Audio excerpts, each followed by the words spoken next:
Hello friends, कैसे हैं आप लोग। सबको मेरा जय भीम। नमो बुद्धाय। बुद्ध और उनका धम्म में आज का टॉपिक है धम्म तभी सद्धम्म है जब वह यह शिक्षा दे कि आदमी का जन्म से नहीं बल्कि उसके गुणों से ही मूल्यांकन किया जाना चाहिए। व्यक्ति का मूल्यांकन जन्म से नहीं गुणों से हो। नंबर 1, ब्राह्मण जिस चातुर्वर्ण का उपदेश देते थे उसका आधार जन्म था। नंबर 2, एक आदमी ब्राह्मण है क्योंकि उसका जन्म ब्राह्मण माता पिता से हुआ है। जो क्षत्रिय माता पिता से पैदा हुआ है वह क्षत्रिय है। जो वैश्य माता पिता से पैदा हुआ है वह वैश्य है। जो शूद्र माता पिता से पैदा हुआ है वह शूद्र है। नंबर 3, ब्राह्मणों के अनुसार आदमी की हैसियत उसके अपने जन्म पर आधारित है और अन्य किसी चीज पर नहीं।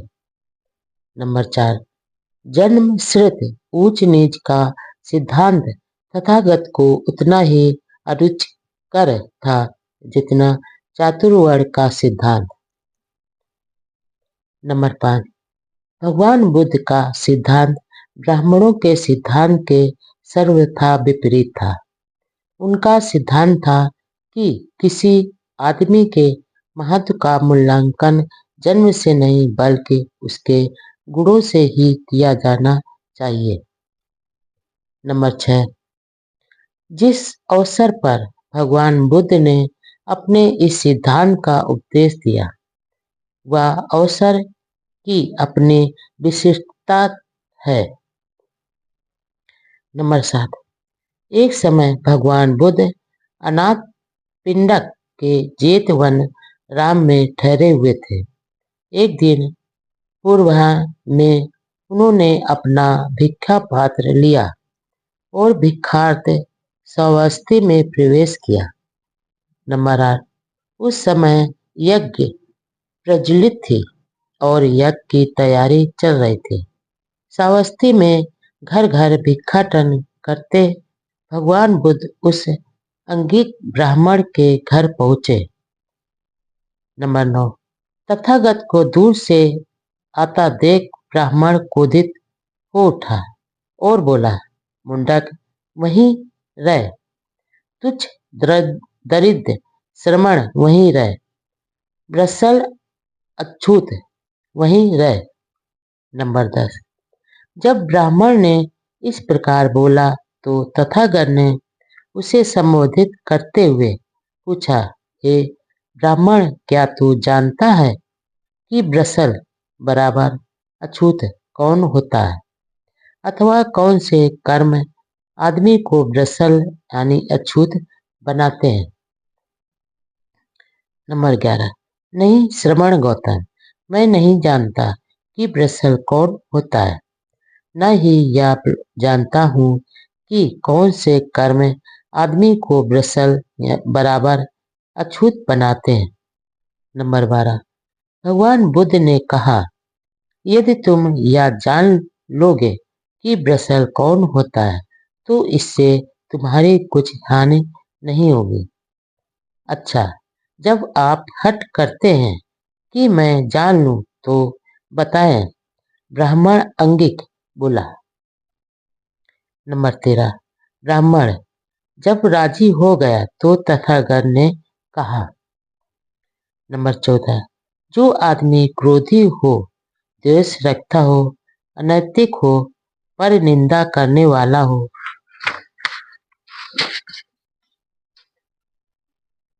मिथ्या दृष्टि हो और वंचक हो तो जान लो कि वह ब्रसल है।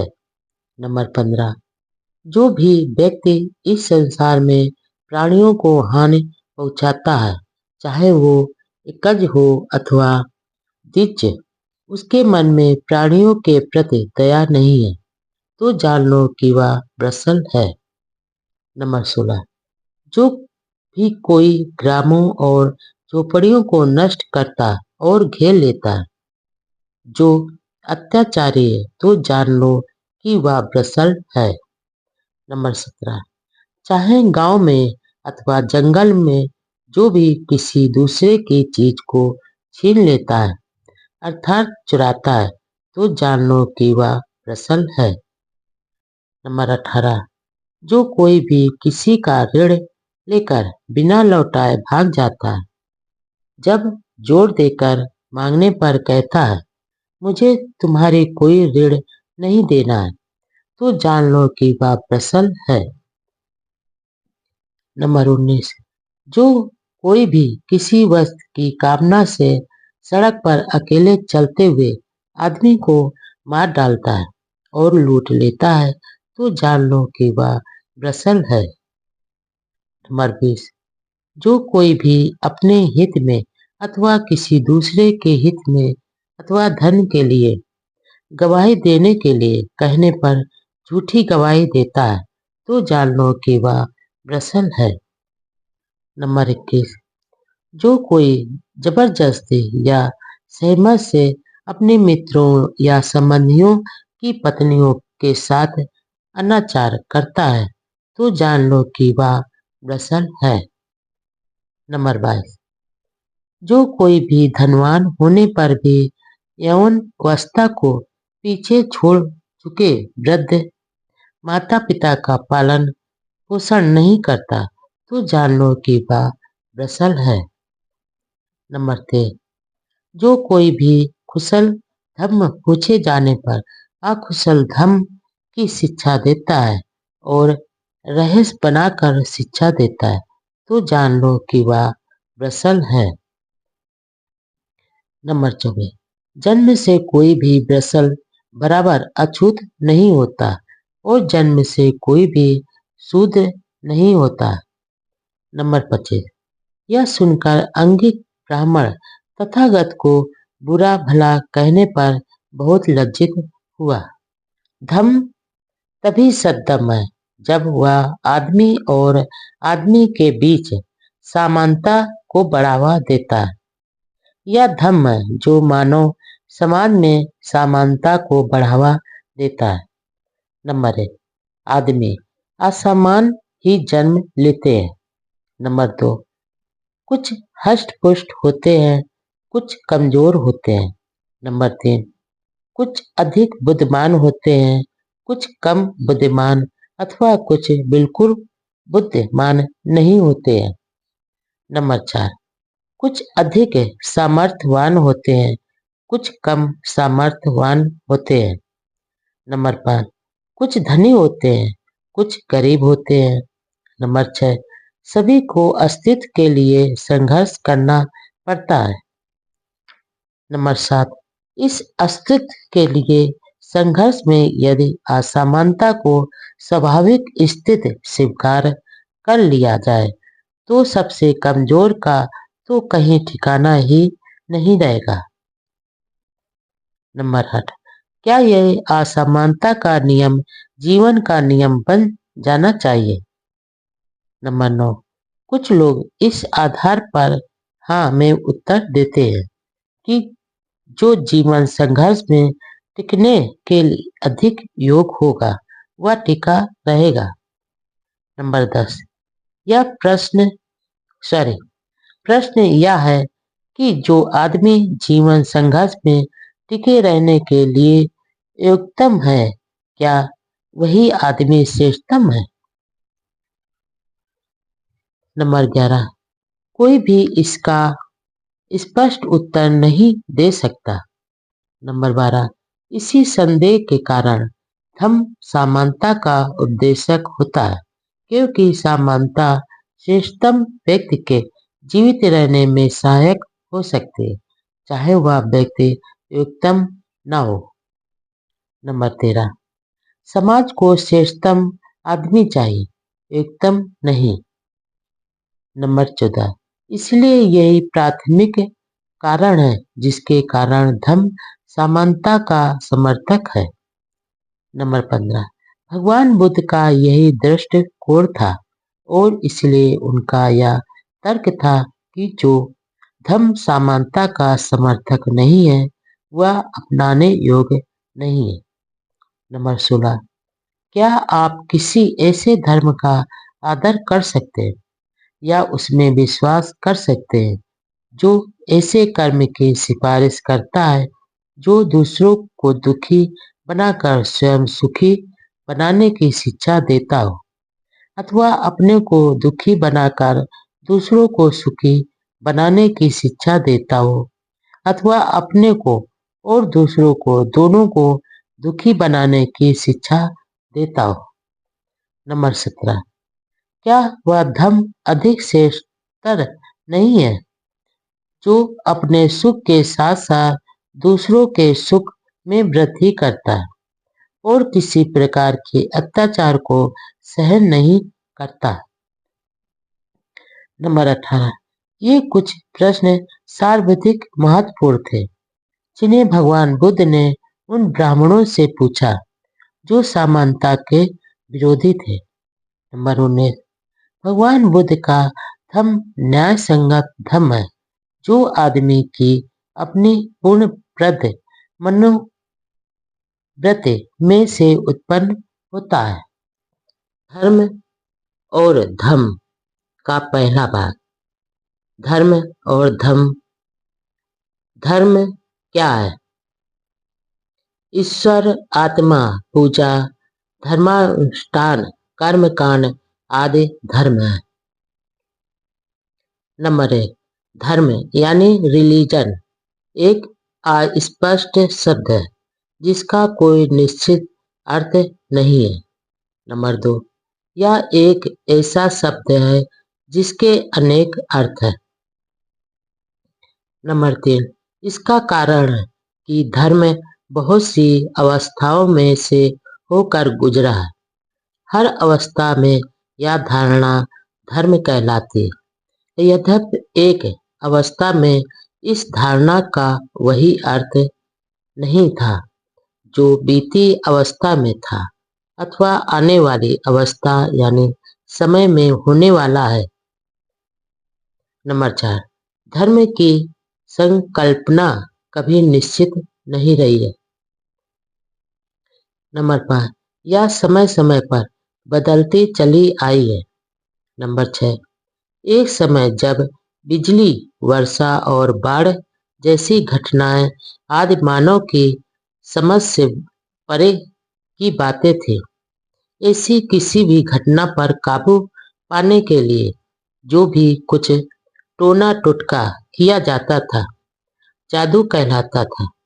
इसलिए धर्म को जादू समझा जाने लगा। नंबर 7, तब धर्म के विकास में दूसरा समय आया। इस समय धर्म का अर्थ आदमी के विश्वासों, धार्मिक कर्मकांडों, धर्मानुष्ठानों, प्रार्थनाओं और यज्ञ बलियों के अर्थ में समझा जाने लगा। नंबर 8, लेकिन धर्म की यह धारणा अमौलिक यानी नकली है। नंबर 9, धर्म का केंद्र बिंदु इस विश्वास से आरंभ होता है कि कोई शक्ति विशेष अस्तित्व में है जिसके कारण ये सभी घटनाएं घटती हैं और जिसे आदमी नहीं जानता था और न ही उसे समझ पाया था। इस अवस्था में पहुंचने पर जादू अपना अस्तित्व खो बैठा। नंबर 10, आरंभ में यह शक्ति अपकारी यानी हानि पहुंचाने वाली थी, किंतु बाद में यह माना जाने लगा कि यह परोपकारी भी हो सकती है। नंबर 11, ये विश्वास, कर्मकांड, धर्मानुष्ठान और यज्ञ बलियां हितैषी शक्ति को संतुष्ट करने के लिए और क्रोध शक्ति को शांत करने के लिए दोनों प्रकार से आवश्यक थी। नंबर 12, आगे चलकर वही शक्ति ईश्वर, परमात्मा या सृष्टा कहलाई। नंबर 13, तब धर्म का तीसरा चरण आया। जब यह माना जाने लगा कि ईश्वर ने इस संसार की और आदमी की भी उत्पत्ति की है। नंबर 14, इसके बाद धर्म का यह विश्वास पैदा हुआ कि हर आदमी की देह में एक आत्मा है, वह आत्मा नित्य है और वही इस संसार में आदमी के कर्मों के लिए ईश्वर के प्रति उत्तरदायी है। नंबर 15, यही संक्षेप में धर्म की धारणा के विकास का इतिहास है। नंबर 16, अब धर्म का यही अर्थ हो गया है और अब धर्म से यही भावार्थ ग्रहण किया जाता है। ईश्वर में विश्वास, आत्मा में विश्वास, गलती की दोषी आत्मा का सुधार, ईश्वर की पूजा, धर्मानुष्ठान, बलि आदि करके ईश्वर को प्रसन्न रखना। धर्म से धर्म कैसे भिन्न है? प्रज्ञा, करुणाशील व मैत्री धर्म है। नंबर 1, भगवान बुद्ध जिसे धम्म कहते हैं वह मूल रूप में धर्म से बिल्कुल अलग है। नंबर 2, जिसे भगवान बुद्ध कहते हैं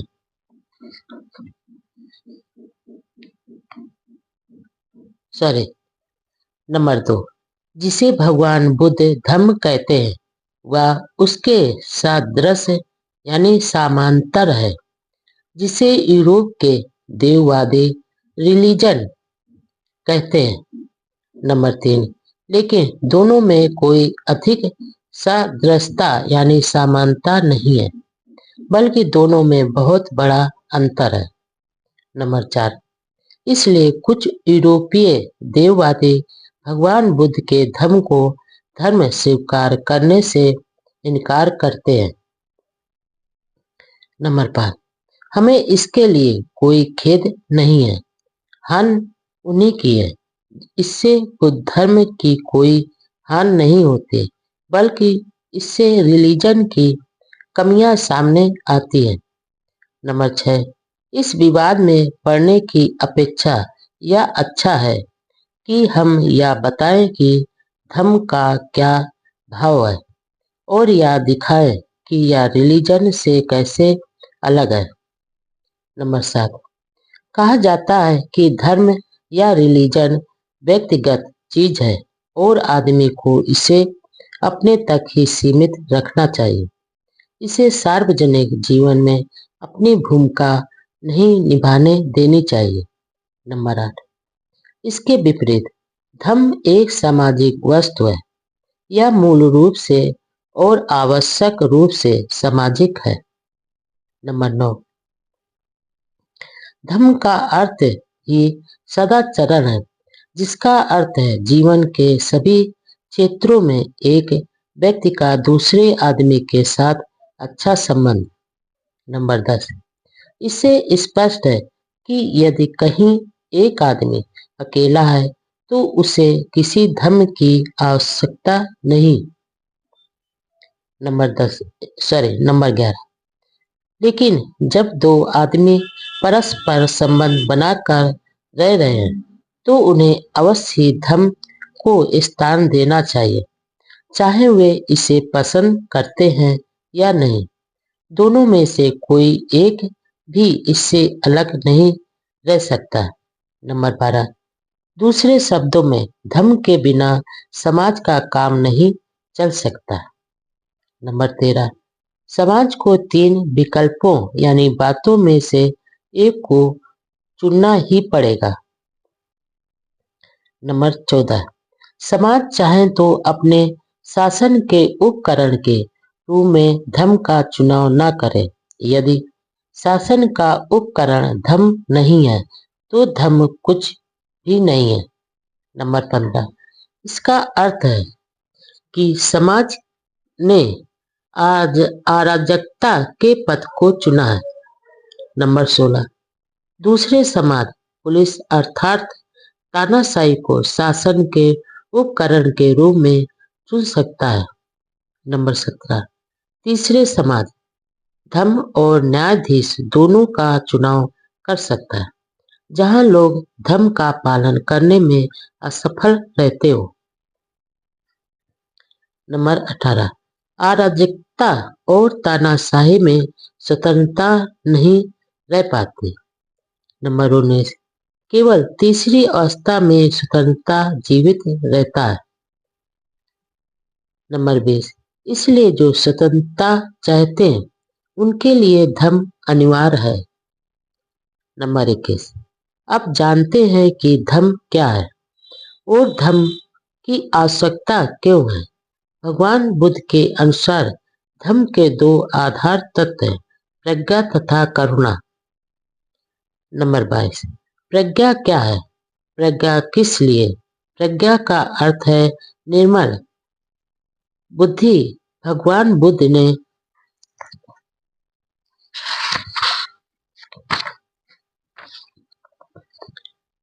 प्रज्ञा को अपने धर्म के दो स्तंभों में से एक माना है, क्योंकि वे अंधविश्वास के लिए कहीं कोई स्थान नहीं छोड़ना चाहते थे।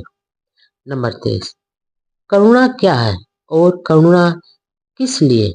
करुणा का अर्थ है दया, प्रेम, क्योंकि इसके बिना समाज ना तो जीवित रह सकता है और ना ही उन्नत कर सकता है।